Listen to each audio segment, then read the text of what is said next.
সব সরকারি কর্মচারীকে মহার্ঘ ভাতা দেওয়ার সিদ্ধান্ত নিয়েছে সরকার। এই জন্য গঠিত কমিটি আগামী সপ্তাহে বৈঠকে বসবে, এমন তথ্য দিলেন জনপ্রশাসন মন্ত্রণালয়ের সিনিয়র সচিব মোখলেসুর রহমান। সকালে সচিবালয়ে তিনি বলেন, মহার্ঘ ভাতা দেওয়ার বিষয়টি সময় উপযোগী। এই লক্ষ্যে একটি কমিটি গঠন করা হয়েছে। কমিটির প্রধান হয়েছেন প্রধান উপদেষ্টা কার্যালয়ের মুখ্য সচিব। এ বিষয়ে কমিটি সুপারিশ দেবে। সেই কমিটির সুপারিশের ভিত্তিতে কত শতাংশ মহার্ঘ ভাতা দেওয়া হবে তা ঠিক করা হবে।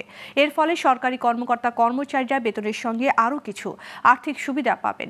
মূল্যস্ফীতির চাপ সামলাতে এই ব্যবস্থা নিয়েছে অন্তর্বর্তী সরকার বলেও জানান তিনি।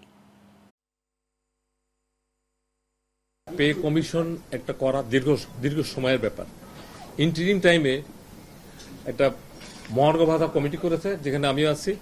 আমরা সামনের সপ্তাহে প্রথম মিটিং করব এবং ওখানে একটা স্ট্র্যাটেজি কৌশল অথবা কিভাবে আপার লিমিট লোয়ার লিমিট ঠিক করে অফিসার স্টাফ স্ল্যাব ঠিক করে ইনক্লুডিং পেনশনার, এবার যাতে পে স্কেল এই মহার্ঘ ভাতার সুবিধা পেনশনাররাও পায় সে ব্যাপারে সরকার একমত।